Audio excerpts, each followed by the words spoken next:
or watching us online or listening on WNZF, which is carrying this live. I know these ongoing threats to our schools are weighing heavily on our community, our parents, students, teachers, and staff. So it is important that we keep the community informed and updated on developments as they occur in our investigation. Today at approximately 10:47 a.m., an unidentified subject described as sounding like a young male's voice made a call directly to Bunny Taylor Middle School that was answered by a front desk attendant. The caller ID when it came in was labeled anonymous.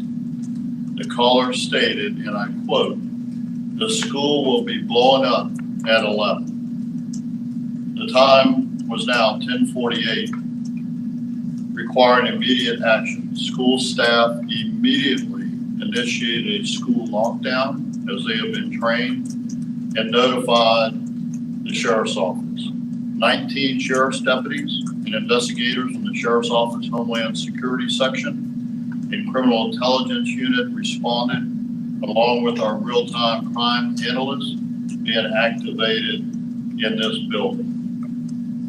Also responding to stage was Flagler County and Palm Coast fire departments. The analysts immediately began investigating and working with our detectives while patrol deputies and the SRDs searched the school. Through investigative means, it was discovered that the phone call was made by Jorian Smith, a 14-year-old kid. And this is Jorian, 14 years old. Did this. With the assistance of the Daytona Beach Police Department, Violent Crime Apprehension Team, the Volusia County Sheriff's Office Crime Suppression Team, and FDLE, Jorian Smith, AKA known as Jay, was located walking in the area of 875 Derbyshire Road in Daytona Beach, holding the phone that he used to make the phone call. During his post-Miranda interview with our criminal intelligence unit detective Omar, Smith stated a friend who goes to Bunny Taylor Middle School, and Smith does not go there, dared him to call in a bomb threat to his school.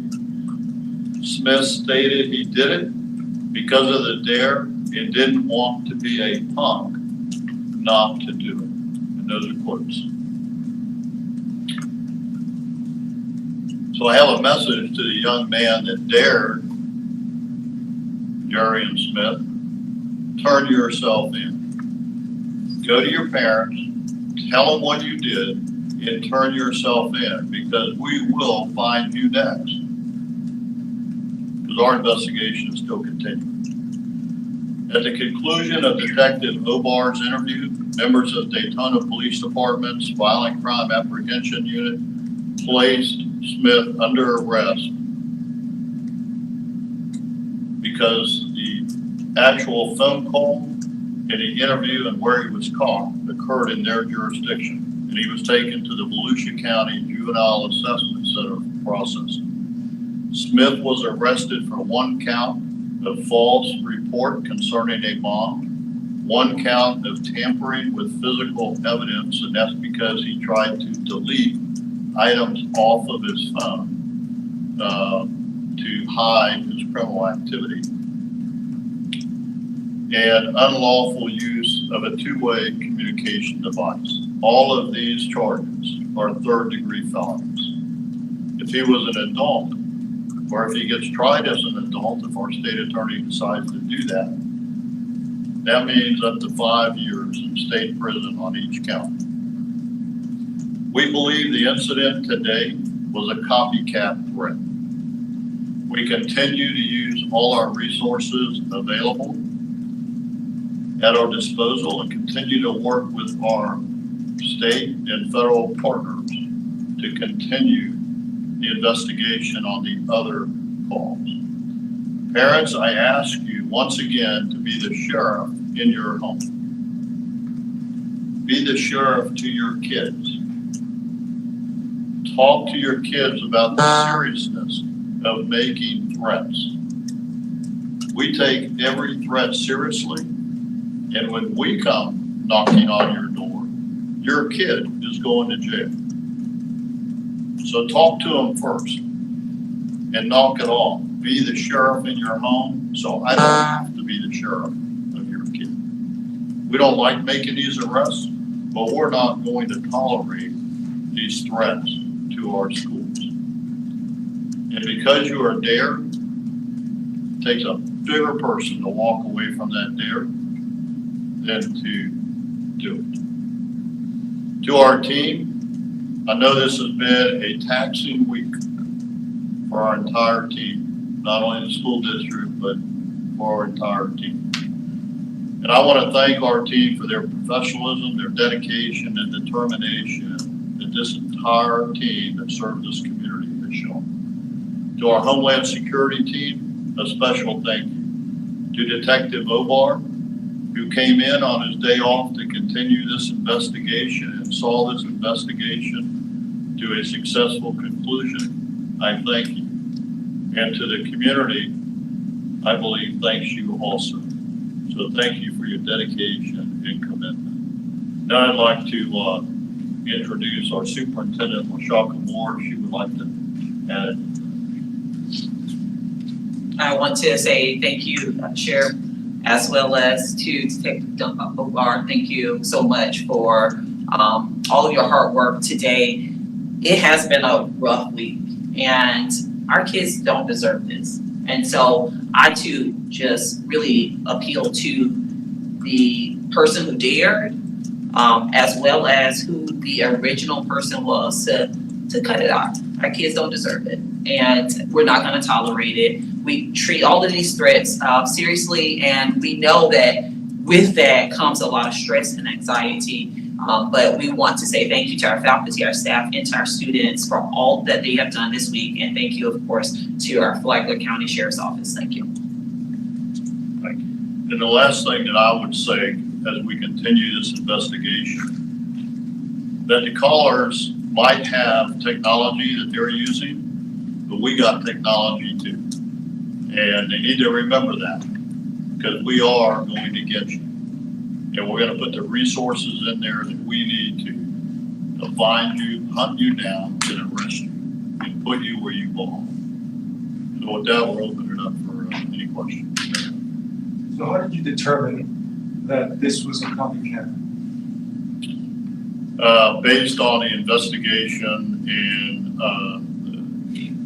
I guess what I would say up here is that the MO, the modus operandi, was different on this call. And I'm not going to go into those specific details because we still have active investigation on the other calls.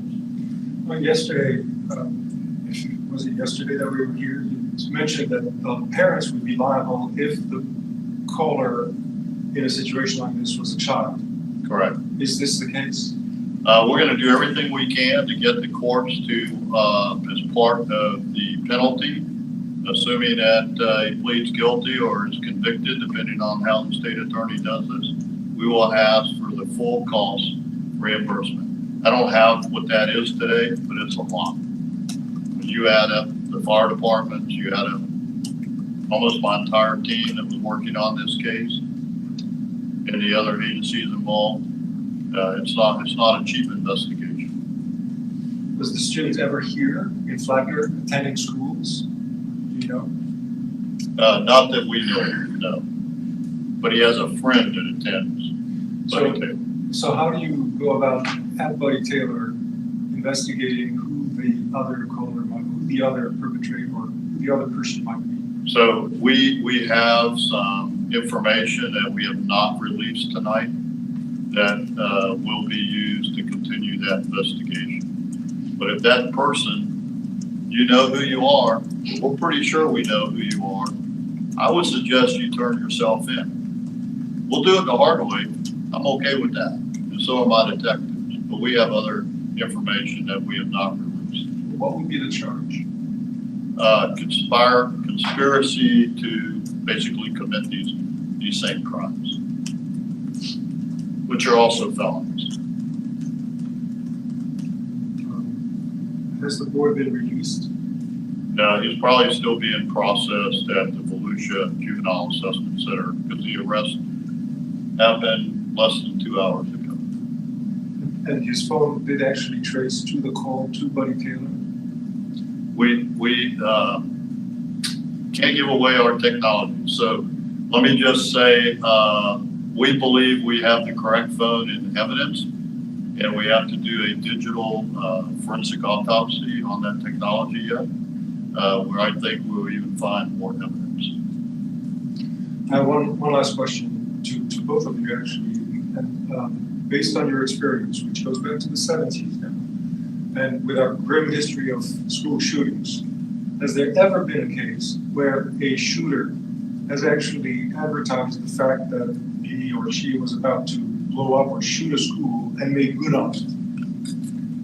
Yes, in fact, that's actually the MO of most of these school shooters, that when they go back and do an autopsy on their social media comments and platforms, and sometimes they leave a manifest, that we generally across the country find that they left indicators. They even told people, but people thought they were joking and they didn't report it, which is exactly why we want you, if you see something, hear something, we want you to say something. We would much rather investigate it and find it is nothing than come knocking on your door and you tell us, you know, last week or yesterday, so-and-so said this and I didn't think anything about it. Imagine how bad, because that happened in Parkland, quite frankly. It happened in Columbine. It happened in most of these shooting cases. The only exception that I'm aware of to not leaving a trail of comment was a Las Vegas country music concert shooting. To my knowledge, no indicators were left behind. A question for Lashaka Moore.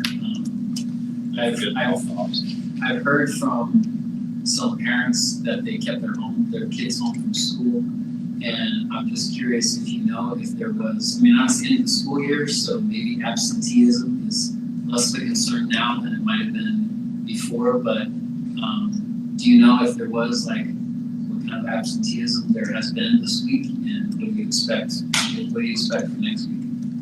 Absolutely. There definitely has been a higher absentee rate at Buddy Taylor Middle School specifically, large checkout rate at Buddy Taylor Middle School specifically. It is the end of the year, but it's the end of the year, but it's not the last day. So there are still lots of things that are happening on our campuses. We have end of course exams that are still happening, as well as our end of year promotions and graduation and all of those other things. So I stated that on yesterday that it's a parent's right. A parent has to make the decision for themselves if they're going to send their student to school. I say continue to send them to school. We're going to do everything in our power to ensure that our students, our faculty, and our staff are safe.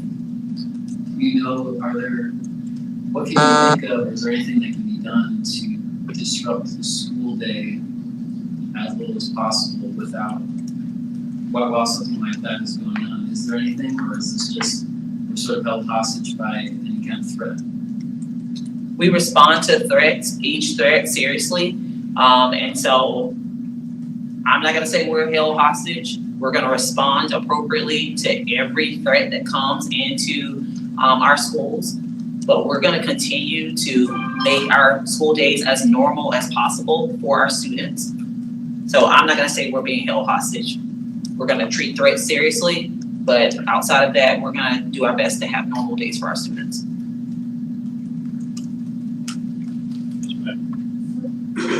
So you had calls consecutively this week. Did you receive a call from the original caller at all today or any communication from them? That's still part of an active investigation. So, today I can I can talk about this one particular case where we made the arrest, but I don't want to give up any potential leads that we have, because obviously we want the other caller or callers also. So I wish I could give you a more definitive answer on that, but I don't want to compromise the investigator's ability to make more arrests.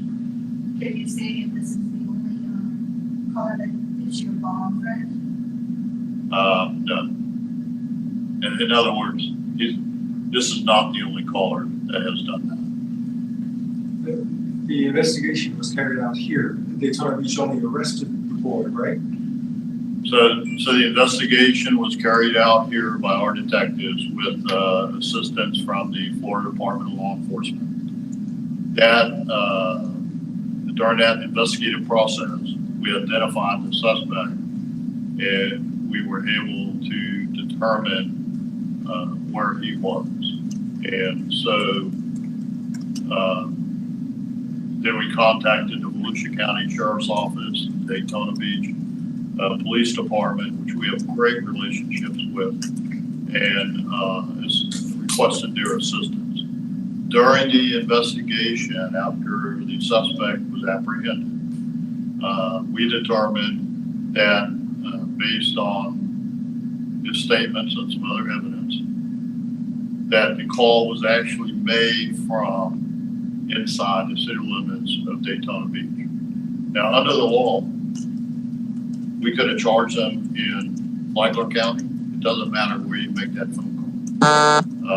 But in this case, since he was in Volusia, specifically in Daytona Beach, it's an easier process to handle the arrest and the booking in Volusia County instead of our Flagler County charges, which means he has to go to the Volusia Juvenile Assessment Center, get processed there, ultimately to Flagler County Jail to get processed, to be taken back to Department of Juvenile Justice. So it was more efficient to let Daytona make the arrest. We're in the same circuit, which helps for prosecution, 7th Circuit. Do you have any indications that he had mental health issues? Nothing that my detectives had indicated to me. This was a dare, basically. It was kids being stupid, daring each other, and another one taking action as a result. That's why, parents, you need to be the sheriff in your home. You need to talk to your kids, because we're taking it seriously. And hopefully you're going to have to pay the cost of all this, at least for today's investigation. Might not be able to pin you on the others yet, but for today's, I think we have a pretty solid case. Okay, anything else? All right, again, thank you for coming. I know it's way after hours for everyone, but I think it's important to get the information out to our community so they can not only know how seriously we take it and how we're investigating these cases, but hopefully it will add some calmness to the community. Because like the superintendent said, this is an exciting time for our kids. Yeah. Middle school kids are graduating. They're going to go to a high school starting next year. And none of us want to see a memory of a lifetime. You only do it one time. Graduate from a middle school and go to a high school, or high school and graduation. I personally wouldn't want kids to lose that opportunity and that memory of graduation. So, all right, thank you, everybody.